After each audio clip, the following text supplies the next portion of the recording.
Now I'm white. Let's just switch things up. The king pawn was a move I played before. Let's do the queen pawn. d4, knight f6. Let's play c4. This guy is called... Oh, he's playing very sharp move. e5. So he's going for the gambit lines. I was expecting e6 going for some kind of a nimzo. Let's take that challenge. Knight g4 is typically the move. White usually protects the little guy. And then black gets tons of counterplay for this gambit. And let's see if I can play knight f3, I guess. Protect the little guy. Bishop b4 check or bishop c5. Both are possible. Can you play the reti? I have another question. Of course I can play the reti. Knight c3 or knight d2. Let's go with knight d2 just to keep my pawn structure intact. Although knight c3 was interesting as well. So queen e7. So he definitely wants to get this guy, right? The pawn on e5. Well, let me see. There's actually a trick, by the way. If I play a3, he can take on e5. And if I take the bishop, knight d3, checkmate. Let's see if he tries to... Nah, he didn't set up that trap. I wasn't going to take knight. I was going to play e3. Anyway, so... All right, let's see. Knight e5. Knight e5. What's his threat, guys? Whenever you're playing chess and your opponent just made the move, you have to ask yourself a question. What's my opponent's threat? Now, pawn on c4 is hanging. So that's why we're going to play e3. I can also take it and then play e3. Honestly, I'm not sure which one is better. Let's take it. Let's take it. I get the two bishops. I'm happy with the two bishops.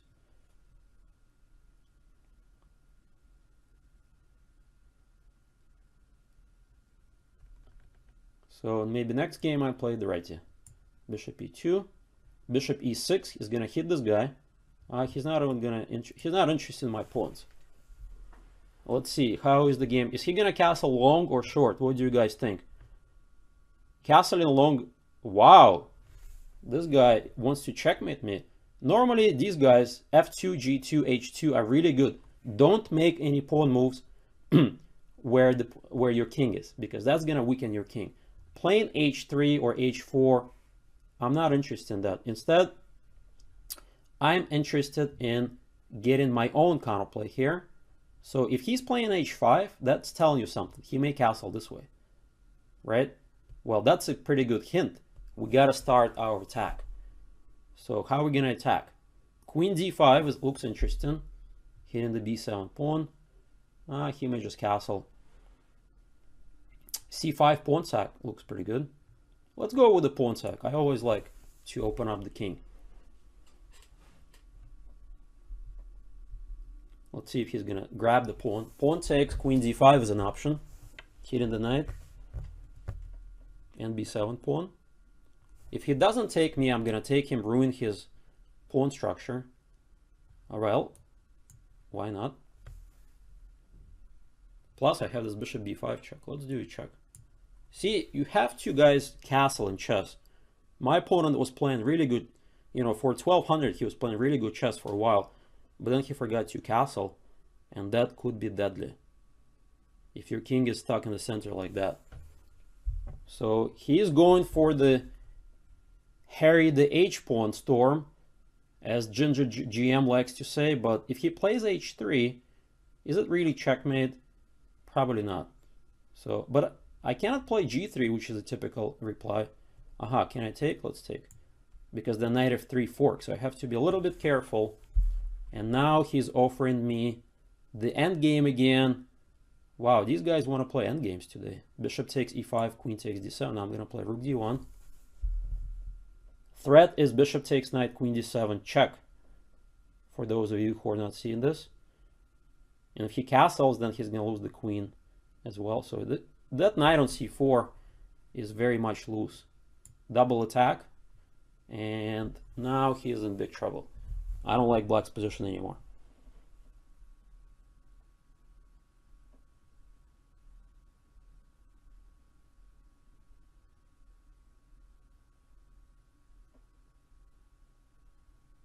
So what is he gonna do?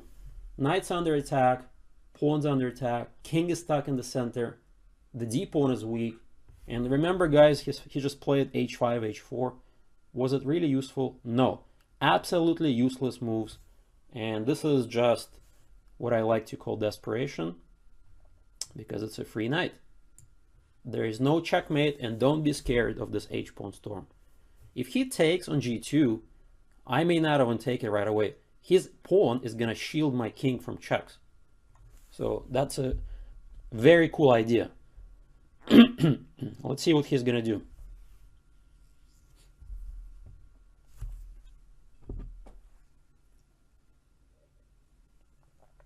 All right, queen g4. He wants to checkmate me. Excuse me, guys. Queen takes g2 is checkmate. So I have to do a little trick. Interesting idea, actually, I just had in mind to trick him with queen a4 check. Feel like that's even trickier, but this is okay. Because of king here, bishop takes check.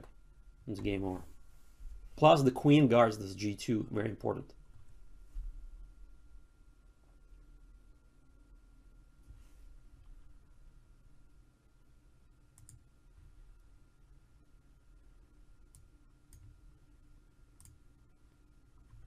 So what is he gonna do?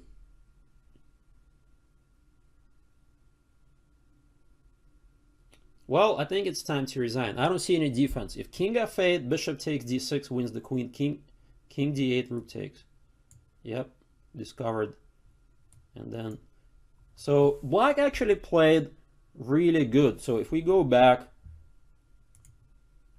let's close this game for a little bit. So notice that he played good enough with this gambit, right? He got the pawn back.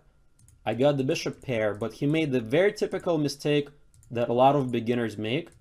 So notice that I managed to finish development. He simply should have castled. King side or queen side. Instead, he simply started running this pawn. I opened up the game, check. The king got caught in the middle, and the game was finished really quickly. So this is a good lesson for everyone. Let's play another game.